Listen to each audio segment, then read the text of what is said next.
Winter storm. Viral script, 3,700 words.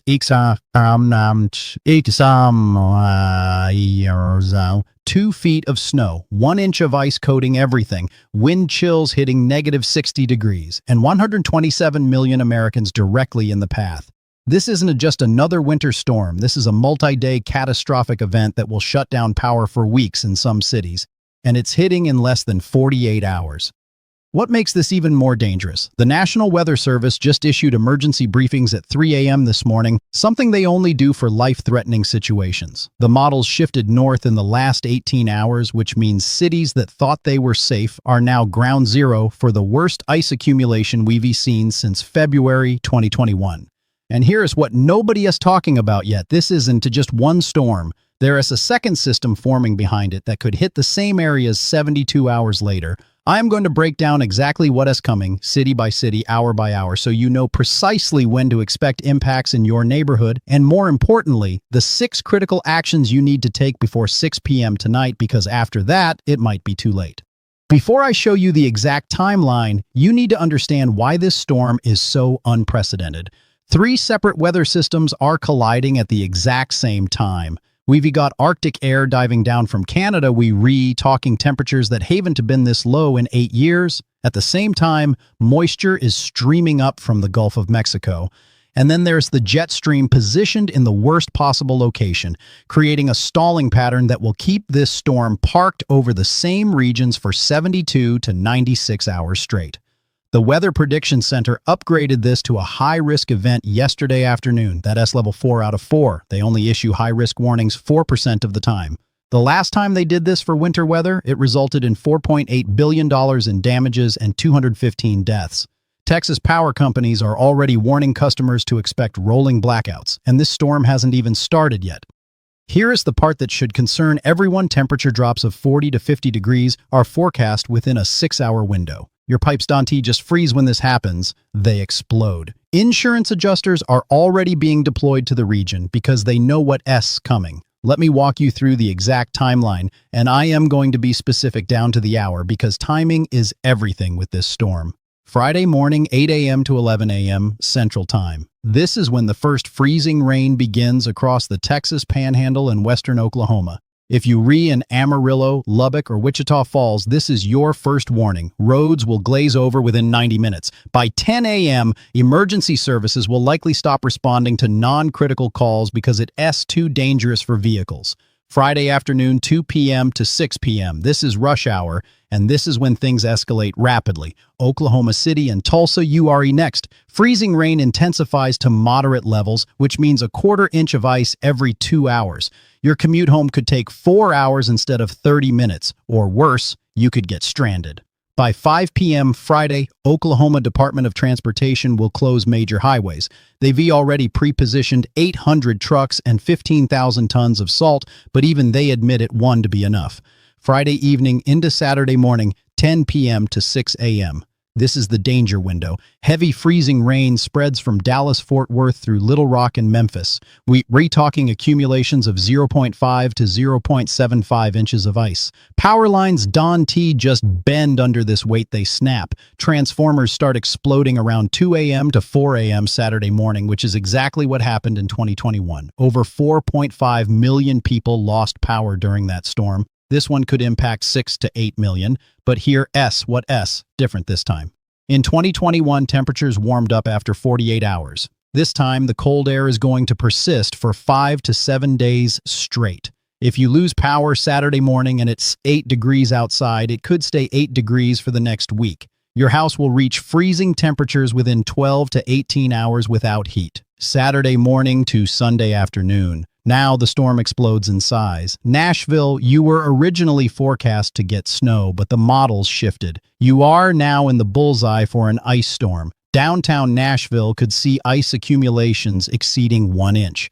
The city's entire power grid is above ground. There are no underground lines protecting anything.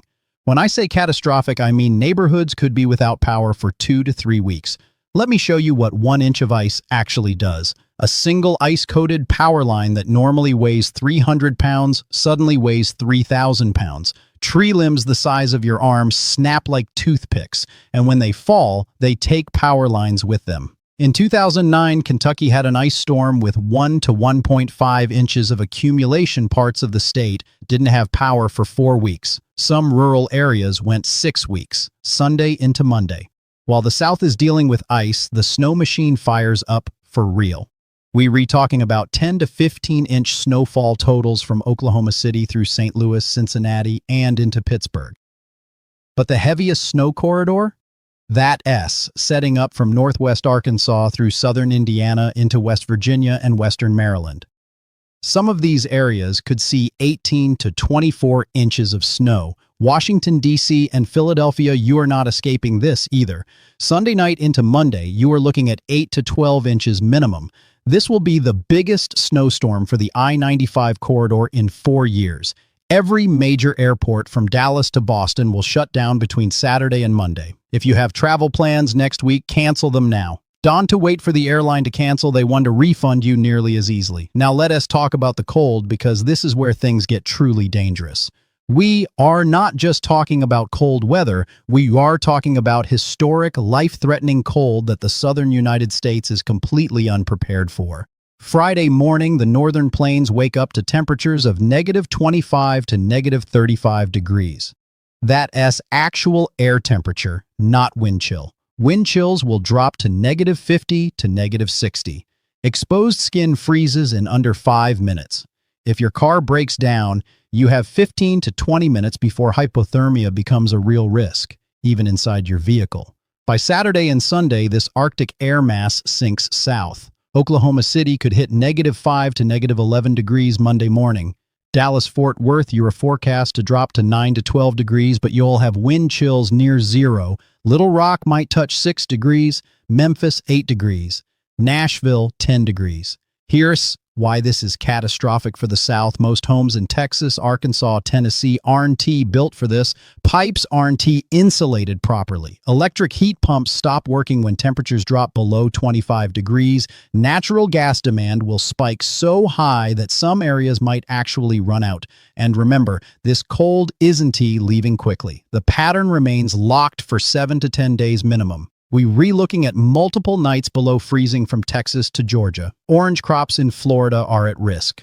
Mobile, Alabama could hit 19 degrees. That hasn't happened in 12 years. But before I break down exactly what you need to do to prepare, I need you to understand something crucial that most weather forecasts won't tell you.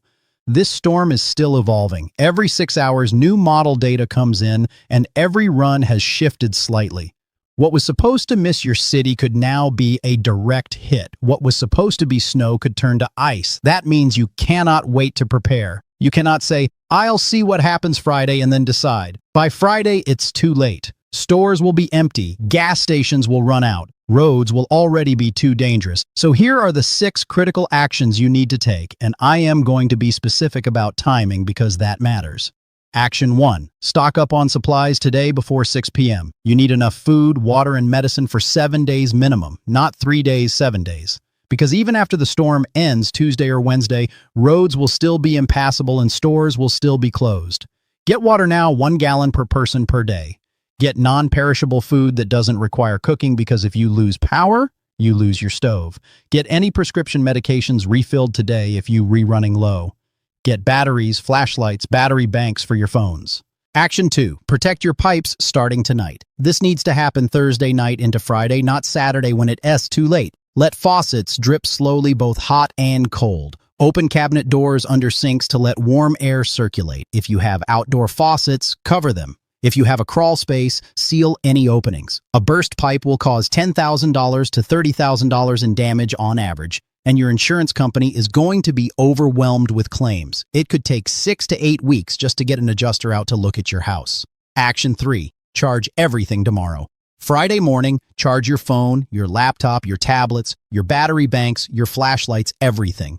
Do a full charge cycle. If power goes out Saturday morning, it might not come back for days or weeks. Your phone is your lifeline. When towers start losing power, you'll have maybe 12 to 24 hours of service before cell networks go down entirely in affected areas. Download offline maps of your area. Screenshot important information. Save emergency numbers. Action 4. Move your car to a safe location by Friday afternoon at the latest. Do not park under trees. I cannot stress this enough. Trees weighted down with ice will drop limbs all weekend long. Park in an open area if possible. If you have a garage, use it. Fill your gas tank Friday morning. Keep your tank above half full the entire time this storm is ongoing. If you need to run your car for heat, you need gas. If you need to evacuate to a shelter, you need gas. Gas stations lose power too, and tanker trucks can deliver during ice storms. Action 5. Prepare backup heating sources, but do it safely. If you have a fireplace, get firewood today. If you have a generator, test it today and get fuel today. But here's what you cannot do. You cannot use your outdoor grill inside. You cannot use your camping stove inside. You cannot run a generator in your garage or basement. Every winter storm, people die from carbon monoxide poisoning because they try to heat their homes with devices that produce CO. If you are going to use alternative heating, you need a battery-powered carbon monoxide detector. Check if yours is working right now. Action 6. Have an evacuation plan. This is the one nobody wants to think about, but you need to. If you lose power Saturday morning and your house drops below 40 degrees by Sunday, you need somewhere to go. That could be a friend's house outside the impact zone. That could be a warming shelter. Find out now where they relocated in your city. That could be a hotel outside the area. Book one now if you can afford it, because by Saturday, everything within 200 miles will be sold out. One more critical point about evacuation. If you in the ice zone, and I am talking to everyone from Texas through Tennessee, Kentucky, and the Mid-Atlantic, you need to make your decision about whether to stay or leave by Friday at noon. Once the ice starts falling, you cannot drive safely. Emergency services will not be able to reach you. You are on your own until the storm clears, which could be Sunday, Monday, or Tuesday, depending on your location. Let me be very clear about the specific cities facing the highest danger levels, because this is life or death information. Memphis, Tennessee. You are in the absolute worst spot. The models have you in the heart of the heaviest ice accumulation zone. Forecasts show 1 to 1.5 inches of ice possible from Saturday afternoon through Sunday morning. Memphis Light Gas and Water serves 430,000 customers. Their system was not designed for this. Expect widespread, prolonged outages. The city has opened 10 warming centers, but with 650,000 people in the metro area and limited capacity, not everyone will have access. If you can leave Memphis Friday morning and stay with family outside the state, do it. Little Rock, Arkansas, same situation. You are looking at potentially 1 to 1.25 inches of ice. Energy Arkansas has already mobilized 3,000 extra workers, but even they said in a press conference yesterday that this storm could be more severe than the 2021 event. They expect outages to last multiple days to potentially weeks in the hardest hit areas. That's a direct quote from their emergency management director, Nashville, Tennessee. Originally, you were forecast for snow. Now you are in the ice zone. The shift happened in the last 24 hours. Metro Nashville Emergency Management just activated their Emergency Operations Center yesterday afternoon. They wouldn't do that unless they knew this was serious. NES serves 400,000 customers, and significant portions of the system are vulnerable to ice accumulation over 0.5 inches. They re-preparing for one of the largest power restoration efforts in city history. Dallas-Fort Worth Metroplex Encore serves 10 million Texans. They learned hard lessons from 2021. They pre-staged crews and equipment. But even their own projections show that with ice accumulations of 0.5 to 0.75 inches expected across the metro, they are looking at potential outages affecting 800,000 to 1.2 million customers. And remember, when Texas loses power, Texas loses heat because so many homes rely on electric heating. Space heaters spike demand, causing grid strain, causing more outages. It's a vicious cycle. Oklahoma City and Tulsa. You are getting hit with a combination of ice and snow. OG&E and PSO are prepared, but this is a 3-day event. Even the best crews can fix ice damage during active freezing rain. They have to wait for it to stop, then wait for conditions to be safe, then start work. We re-looking at Tuesday or Wednesday before restoration efforts can really ramp up, and by then, some areas will have been out 72 to 96 hours. Charlotte, Richmond, Raleigh area. The Sunday ice storm event is real. Cold air damming will trap freezing air east of the mountains while warm air tries to push in aloft. That setup produces devastating ice storms. North Carolina has been hit by this pattern before December 2002. They had ice accumulations up to 3 inches in some spots, and 1.5 million people lost power for up to 2 weeks. This storm could rival that event. Duke Energy is preparing for what they are calling a multi-state, multi-week restoration event. I need to talk about the psychological aspect of this storm too, because that is something weather forecasters rarely discuss. When you lose power for days during extreme cold, it's not just uncomfortable, it is traumatic. You are sitting in a dark house that gets colder hour by hour. You don't know when power is coming back. You can cook, you can shower. If you have kids, they were scared. If you have elderly family members, you are worried about their health. After the 2021 Texas freeze, emergency rooms saw a 200% spike in cases of anxiety, depression, and PTSD in the weeks that followed. People underestimate the mental health toll of disasters like this. That's why community is so important. Check on your neighbors, especially elderly neighbors living alone, especially neighbors with young children, especially neighbors who might not have transportation or resources to evacuate. This is when communities either come together or fall apart, and I've seen both outcomes in past storms. If you were in an apartment complex, talk to your neighbors today. Form a plan. Who has a generator? Who has camping equipment? Who has medical training? Who has a car with 4-wheel drive? Share resources, share information, share warmth if it comes to that. The people who survive these events best are the ones who don't try to do it alone. Now let us talk about the snow impacts, because while the ice is getting most of the attention for good reason, the snow is going to paralyze major cities that don't typically see this much accumulation in a single event.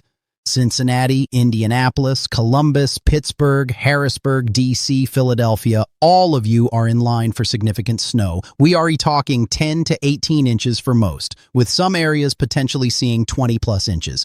These aren't southern cities unprepared for winter, but even you aren't prepared for this much snow all at once. Major interstates will close. I-70 across Indiana and Ohio will likely be impassable Saturday night through Sunday. I-75 from Cincinnati to Toledo could be shut down.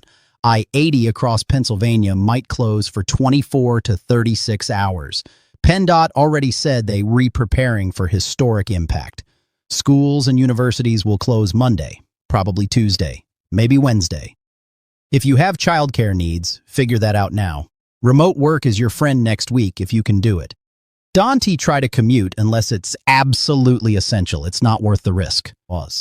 Airlines have already started issuing waivers. American, United, Delta, Southwest all have change fee waivers in effect for travel between January 24th and January 28th for dozens of airports. If you are supposed to fly next week, check your options now. Rebook for the following week, because I guarantee you 1/3 of all flights in the eastern half of the country will be canceled between Saturday and Monday. You do not want to be stuck in an airport when this storm hits. Let me tell you what happens in the 48 to 72 hours after a storm like this, because that's the part people don't prepare for. The storm ends Tuesday or Wednesday for most areas, but nothing returns to normal for days after that.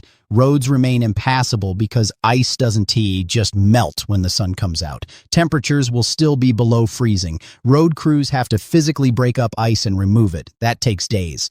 So even if your power comes back on Monday, you still can drive anywhere until Wednesday or Thursday.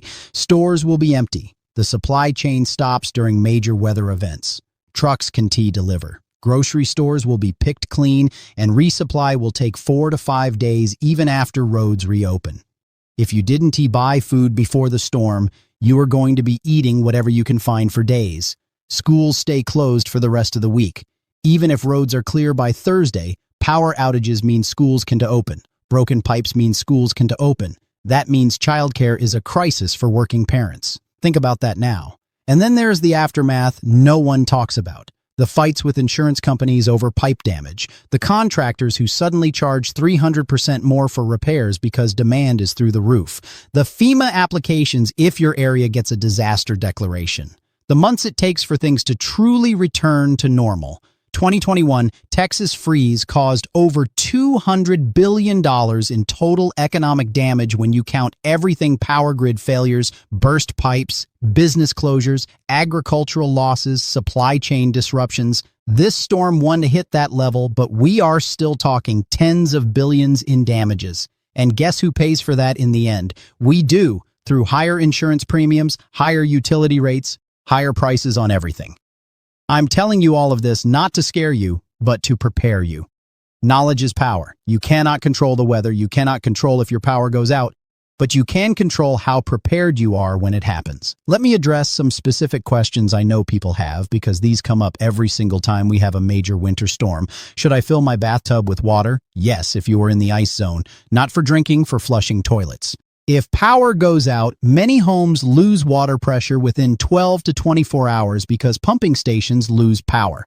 You still need to flush toilets. One bathtub of water gives you 20 to 30 flushes. How long will my fridge keep food cold without power? 4 hours if you don't open it. If you do open it, 2 hours. After that, bacteria starts growing. Your freezer will stay frozen for 24 to 48 hours if you keep it shut. After that, food safety becomes questionable. When in doubt, throw it out. Food poisoning during a power outage is nightmare fuel. Can I use my grill inside for heat? Absolutely not. That carbon monoxide poisoning waiting to happen. Every year, 400 plus people die from CO poisoning. Thousands more get hospitalized. Don T become a statistic. Cold and uncomfortable beats dead. What if I lose cell service? That's why you need a battery-powered radio. No weather radio frequencies will broadcast emergency information 24/7. You can get emergency alerts that way.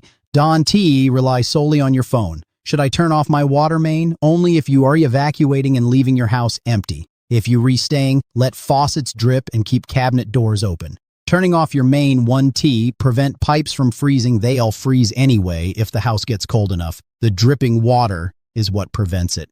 Before I wrap up, I need to talk about the second storm I mentioned at the beginning. Long-range models are showing another weather system developing by next weekend, January 31st to February 2nd. The pattern remains locked. Cold air remains in place. That means there is a real possibility of storm number 2 hitting many of the same areas 7 to 10 days after this one. I am not forecasting that definitively, yet it's too far out. But the pattern is there, the ingredients are there, and if it happens, it's going to be even worse because infrastructure will already be damaged from the first storm. So even after you get through this weekend, stay vigilant, stay prepared. This could be a multi-week winter nightmare. Right now, emergency management directors in 15 states are in emergency operations centers coordinating response. The National Guard has been activated in Texas, Oklahoma, Arkansas, and Tennessee. FEMA has pre-positioned supplies in 8 regional staging areas. The federal government is taking this seriously. Your state is taking this seriously. You need to take this seriously. Make sure you resubscribe to local emergency management social media accounts. Sign up for emergency alerts for your county if you haven't already. Have multiple ways to get weather information, and check on the people around you who might need help. This is the most significant winter storm threat we've faced in years.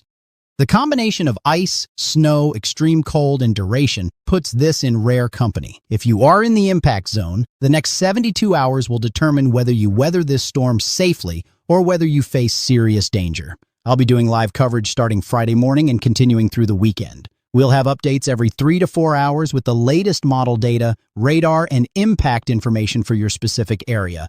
Make sure you resubscribed and notifications are turned on so you don't miss critical updates. Take this seriously. Prepare today, stay safe,